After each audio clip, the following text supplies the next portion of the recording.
So I had to be here. I had to come. Even though I was afraid I might make a fool of myself. In fact, if you really want to know the truth, I had to come exactly because I might make a fool of myself. Now, what am I talking about? Here it is. I found that nothing in life is worthwhile unless you take risks. Nothing. Nelson Mandela said, "There is no passion to be found playing small and settling for a life that's less than the one you're capable of living." Now, I'm sure in your experiences in school and applying to college and picking your major and deciding what you want to do with life, I'm sure people have told you to make sure you have something to fall back on. Make sure you got something to fall back on, honey. But I never understood that concept, having something to fall back on. If I'm going to fall, I don't want to fall back on anything except my faith. I want to fall forward. I figure at least this way I'll see what I'm going to hit. Fall forward. This is what I mean. Reggie Jackson struck out 2,600 times in his career, the most in the history of baseball. But you don't hear about the strikeouts. People remember the home runs. Fall forward. Thomas Edison conducted 1,000 failed experiments. Did you know that? I didn't know that. Because the 1,001st was the light bulb. Fall forward. Every failed experiment is one step closer to success. You've got to take risks, and I'm sure you've probably heard that before, but I want to talk to you about why that's so important. I got 3 reasons, and then you can pick up your iPhones.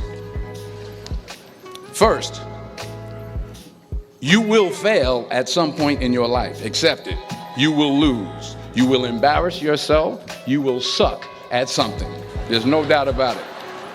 And I know that's probably not a traditional message for a graduation ceremony, but hey, I'm telling you, embrace it because it's inevitable. And I should know. In the acting business, you fail all the time. Early on in my career, I auditioned for a part in a Broadway musical. Perfect role for me, I thought, except for the fact that I can't sing. So I'm in the wings, I'm about to go on stage, but the guy in front of me, he's singing like Pavarotti. He's just, and he's just going on and on and on, and I'm just shrinking, I'm getting smaller and smaller. So they say, "Oh, thank you very much, and you'll be hearing from us." So I come out with my little sheet music, and it was Just My Imagination by the Temptations. That's what I came up with. So I hand it to the accompanist, and she looks at it and looks at me and looks out at the director and was like, So I start, I'm going to sing. I'm like, it's just my imagination once again, and they're coming away with me. And I'm not saying anything, so I'm thinking I'm getting better. So I just start getting into it. It was just my imagination. Running. This, thank you very much, Mr. Washington. Thank you. So I assumed I didn't get the job. But the next part of the audition, he called me back. The next part of the audition is the acting part of the audition. Now I'm like, hey, okay, maybe I can't sing, but I know I can act. So they pair me with this guy, and again, I didn't know about musical theater. And musical theater is big, so they can reach everyone all the way in the back of the stadium. And I'm more from a realistic, naturalistic kind of acting where you actually talk to the person next to you. So I don't know what my line was. My line was, well, hand me the cup. And his line was, well, I will hand you the cup, my dear. The cup will be there to be handed to you. I said, oh, okay. Well, should I give you the cup back? Oh, yes, you should give it back to me because you know that is my cup and it should be given back to me. I didn't get the job. But here's the thing. I didn't quit. I didn't fall back. I walked out of there to prepare for the next audition, and the next audition, and the next audition. I prayed. I prayed, and I prayed. But I continued to fail, and fail, and fail. But it didn't matter, because you know what? There's an old saying, you hang around the barbershop long enough, sooner or later you're going to get a haircut. So you will catch a break, and I did catch a break. Last year, I did a play called Fences on Broadway. Someone talked about it. Won the Tony Award. And I didn't have to sing, by the way. But here's the kicker. It was at the Court Theater. It was at the same theater that I failed that first audition 30 years prior. The point is, and I'll pick up the pace, the point is, every graduate here today has the training and the talent to succeed. But do you have the guts to fail? Here's my second point about failure. If you don't fail, you're not even trying.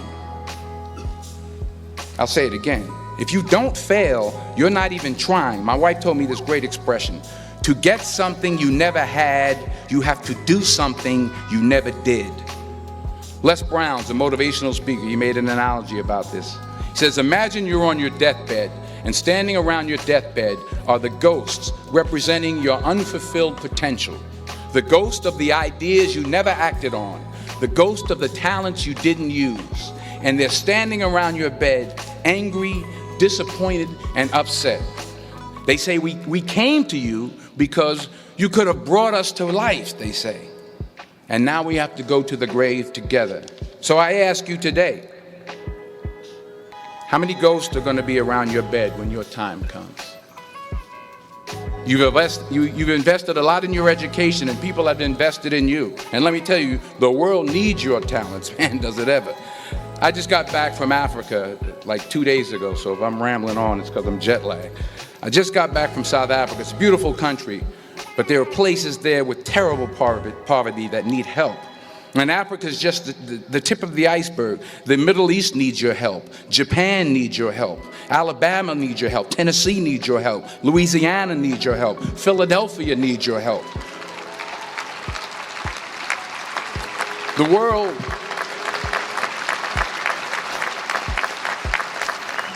world needs a lot, and we need it from you. We really do. We need it from you young people. I mean, I'm not speaking for the rest of us up here, but I know I'm getting a little grayer.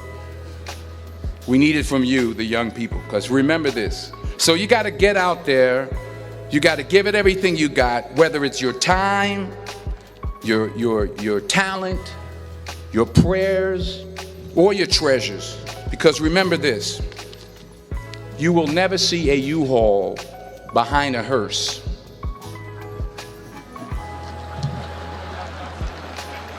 I'll say it again. You will never see a U-Haul behind a hearse. You can't take it with you. The Egyptians tried it, and all they got was robbed. So the question is, what are you going to do with what you have? I'm not talking about how much you have. Some of you are business majors. Some of you are theologians, nurses, sociologists. Some of you have money. Some of you have patience. Some of you have kindness. Some of you have love. Some of you have the gift of long suffering. Whatever it is, whatever your gift is, what are you going to do with what you have? All right, now here's my last point about failure. Sometimes it's the best way to figure out where you're going. Your life will never be a straight path. I began at Fordham University as a pre-med student. I took a course called the cardiac morphogenesis. I still can't say it. Cardiac morphogenesis. I couldn't read it. I couldn't say it. I sure couldn't pass it. So then I decided to go into pre-law, then journalism. And with no academic focus, my grades took off in their own direction. Yeah, down. I was a 1.8 GPA one semester, and the university very politely suggested that it might be better to take some time off. I was 20 years old. I was at my lowest point. And then one day, and I remember the exact day, March 27th, 1975, I was helping my mother in her beauty shop. My mother owned a beauty shop up in Mount Vernon. And there was this older woman who was considered one of the elders in the town. And I didn't know her personally, but I was looking in the mirror, and every time I looked at the mirror, I could see her behind me, and she was staring at me. She just kept looking at me. Every time I looked at her, she kept giving me these strange looks. So she finally took the dryer off her head and she said something I'll never forget. First of all, she said, "Somebody give me a piece of paper. Give me a piece of paper." She said, "Young boy, I have a prophecy, a spiritual prophecy." She said, "You are going to travel the world and speak to millions of people." Now, mind you, I'm 20 years old. I'm flunked out of school. In fact, like a wise ass, I'm thinking to myself, maybe she's got something in that crystal ball about me getting back into school next fall. But maybe she was on to something, because later that summer, while working as a counselor at a YMCA camp in Connecticut, we put on a talent show for the campers. And after the show, another counselor came up to me and asked, "Have you ever thought about acting? You're good at that." So when I got back to Fordham that fall, I got in and I changed my major once again for the last time. And in the years that followed, just as that woman prophesied, I have traveled the world and I have spoken to millions of people through my movies. Millions who up till this day couldn't see me, who up till this day I couldn't see while I was talking to them, and they couldn't see me. They could only see the movie. They couldn't see the real me. But I see you today, and I'm encouraged by what I see. And I'm strengthened by what I see. And I love what I see.